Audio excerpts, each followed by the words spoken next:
There is a particular kind of silence that exists only in the seconds before a crowd decides to lose its mind. And if you had been standing inside the Lindner Family Tennis Center on the afternoon Alex touched down in Ohio, you would have felt that silence break apart in an instant. Because the moment she stepped through the gates, before she had picked up a racket, before she had bounced a single ball on the hard court, the stands erupted like she had already won the tournament, and that is the strange, almost impossible thing about what has been happening to this 21-year-old from the Philippines this summer. She keeps arriving places and getting treated like a champion before she has done a single thing to earn it in that building. And somehow, every single time, she goes on to prove the crowd right. Just days earlier, in a different country, under a different sky, Alex had walked off a tennis court in tears, or close enough to them, having been thoroughly outplayed by a two-time Olympic gold medalist named Belinda Bencic, a defeat that snapped a 7-match winning streak that had carried her from a shocking title run in Washington all the way to the 4th round in Toronto. And if you know anything about professional tennis, you know that a 7-match streak against that level of competition is not something you build by accident. It is something you build through weeks of grinding your body into the ground. Match after match, city after city, until the legs stop answering the way you want them to. And that is exactly what had happened to Alex by the time she reached that Toronto court. 8 matches in 12 days will do that to anyone, no matter how much heart they carry onto the baseline. And against Bencic, a veteran who has beaten the best players alive. The tank was simply empty, the scoreline was lopsided, and for the first time in weeks, the story around Alex Eala was not a fairy tale. It was just tennis, cruel and honest and unforgiving. But here's the part of this story that made people fall in love with her in the first place. She did not disappear after that loss. She did not sulk. She did not hide from the cameras. Instead, she stood in front of reporters with the exhaustion still written across her face, and she said something almost startlingly human. She admitted she was tired. She admitted she was down. And then, in the same breath, she smiled and joked about the strangest, smallest thing. Her hair had gotten long and shaggy over 2 straight weeks of travel and competition, and her nails needed attention. And so her plan for the only day or 2 of rest she was going to get before Cincinnati was not a spa retreat or a disappearance from the public eye. It was a haircut, and it was the kind of throwaway comment that would mean nothing coming from most athletes. But coming from her, in that moment, it felt like a window into exactly why an entire diaspora has attached itself to this young woman with such ferocity. Because she does not perform composure for the cameras, she simply is who she is. Tired and honest, and still finding something to laugh about in the middle of a brutal stretch of professional sport. So she took her short break, she got her hair cut, she reunited with a few friends, she let herself, in her own words, just try to have some fun away from the sport that has consumed almost every waking hour of her life since she turned professional, and then she packed her bags again. Because there was no real time to rest, the tour does not wait. And Cincinnati was next on the calendar, a tournament she had actually been forced to skip the year before because of a shoulder injury, which made this return feel like unfinished business in more ways than one. And when the official player list came out ahead of that tournament, something remarkable happened. Something that would have sounded absurd if you had described it to anyone a year and a half earlier. Alex Eala, once ranked so far outside the sports spotlight that casual fans had never heard her name, was seeded 17th at a WTA 1000 event, the biggest tier of tournament outside the 4 Grand Slams themselves. And this was not some fluke of a weak field. This was the highest seeding of her entire career at this level, higher than anything she had achieved before. And it happened for a genuinely fascinating reason. 3 players ranked above her, Karolina Muchova, Jasmine Polini, and Victoria Mboko, all withdrew from the tournament, and that chain of withdrawals pushed her up the list. But do not mistake that for luck doing all the work here. Because Alex earned her position in the rankings the hard way. She arrived in Cincinnati as the world number 20, a career high, built on the back of one of the most electric stretches of tennis anyone in Philippine sports history has ever produced. Rewind just a few weeks before any of this, back to Washington, D.C., where Alex walked into a WTA 500 event without a seed to her name.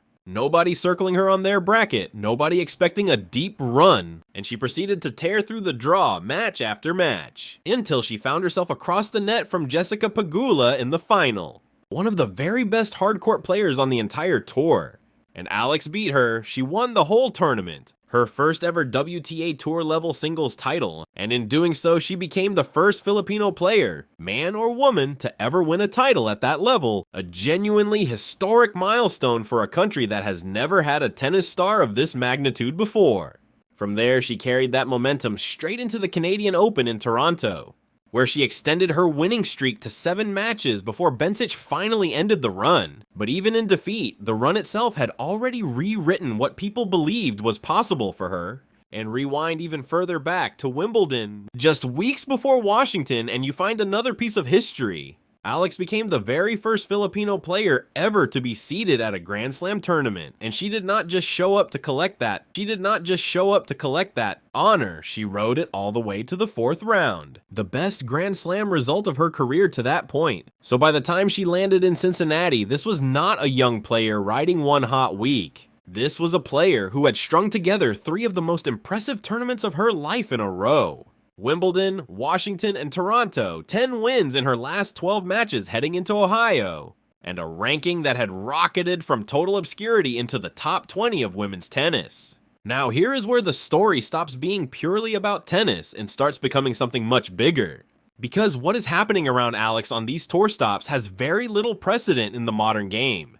When tournament organizers in Washington were asked about ticket demand for her matches, they revealed that somewhere around 80% of all inquiries, if not more, were specifically about her, not about the top seeds. Not about former Grand Slam champions, about her. A player who had not even been seeded coming into that event, and then in Toronto, when her match against a big-name opponent was officially announced. 10,000 seats in that stadium disappeared within 30 minutes, sold out almost instantly. And the atmosphere that followed was unlike anything that Arena had seen in years. The tournament actually added a Filipino dish, chicken adobo, to its concession menu for the very first time in its history. Just to meet the demand from the fans who were flooding in, the stadium was a wall of red, white, and blue flags, and the chants of her name rolled through the night air so loudly that even her opponents could not help but comment on it afterward. BOMBSHELL herself, the very woman who beat her, stood at the podium after the match and thanked the crowd for how incredible the environment had been. And Katie McNally, an American player who fell to Alex in an earlier round in Toronto, later posted online about how electrifying the atmosphere had felt and how grateful she was for the love pouring in from fans around the world, especially from Filipinos, which is a remarkable thing to hear from a player who actually lost the match. That is how powerful this movement has become. It is changing the emotional temperature of entire stadiums regardless of who wins or loses. And Alex herself, when asked about it, does not seem to carry the weight of it like a burden. She has described herself with real humility, as just one small piece of something much larger than her, a single drop, as she put it, in an ocean of Filipino pride that exists whether she is on the court or not. She has said she is proud to represent her country.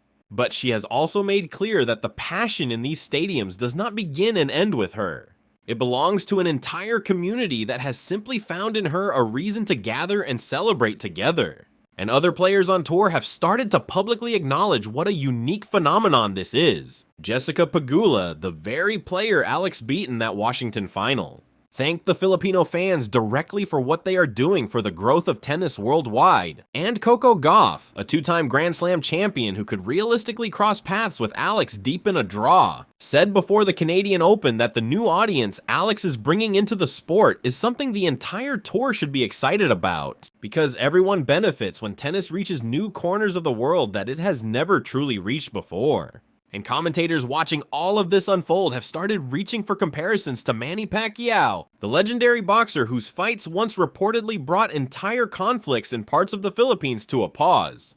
Because for a few hours, wherever Alex is playing, it feels like the whole country, and every Filipino abroad with an internet connection, is holding its breath together, watching one young woman carry something much heavier than a tennis racket onto the court.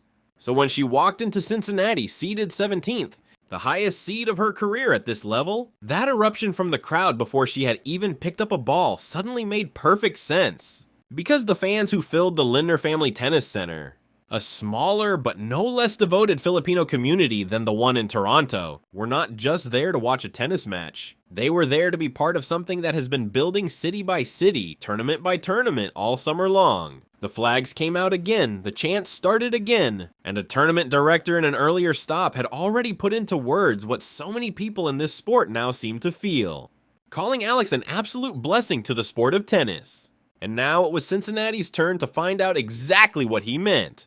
As for what actually awaited her on court, the draw itself was stacked with the best players alive. Aryna Sabalenka sitting at the very top as the world #1, followed by Elena Rybakina, Jessica Pegula, the very woman she had beaten weeks earlier in Washington, Coco Gauff, and Mira Andreeva rounding out the top 5, with the reigning champion Iga Swiatek and Wimbledon champion Linda Noskova not far behind. All of them among the 32 seeded players who would receive a first-round bye in the tournament's expanded 96-player field. And Alex, sitting at 17, earned that same privilege. Extra time to rest a body that had barely stopped moving in 2 straight weeks. Extra time to let the fatigue from Toronto fully drain out of her legs before she had to compete again.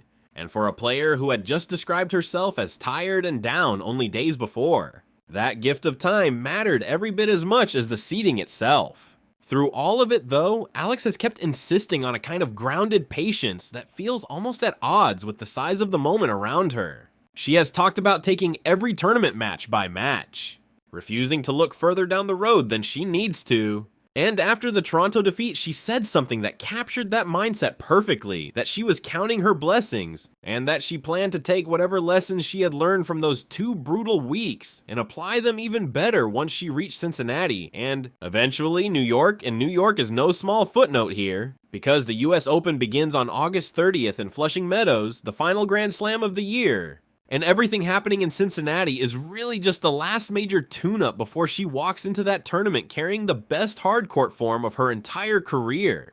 A career-high ranking, a maiden WTA title, a historic Grand Slam seeding at Wimbledon, and now, for the first time, a top 17 seed at the WTA 1000 level. So picture it for a second, a young woman from Manila, 21 years old, who not that long ago was ranked so far outside the spotlight that nobody outside dedicated tennis circles had ever heard her name, now walks into arenas across North America and gets greeted like a returning hero before she has hit a single ball. Opposing players thank her fans even after beating her. Tournaments change their menus to welcome the community following her. And an entire nation seems to pause whenever she steps onto a court. What happens when that kind of momentum collides with the tightest, most physically demanding weeks of the entire tennis calendar? What happens when a player who has already rewritten the record books for her country walks into the very tournament that once forced her to withdraw the year before? This time not with an injury holding her back, but with the best form of her life carrying her forward. Nobody can say for certain how far this run goes, not even Alex herself, who keeps insisting she is only focused on the next match in front of her. But one thing is already impossible to deny. Whatever happens next in Cincinnati, and whatever comes after it in New York, the entire tennis world is watching, and so is an entire country. And if this summer has taught us anything at all, it is that betting against Alex Eala right now might be the riskiest bet in tennis. If you want to see how this story unfolds, stick around, because the next chapter is about to be written on the courts of Ohio, and it might just be the biggest one yet.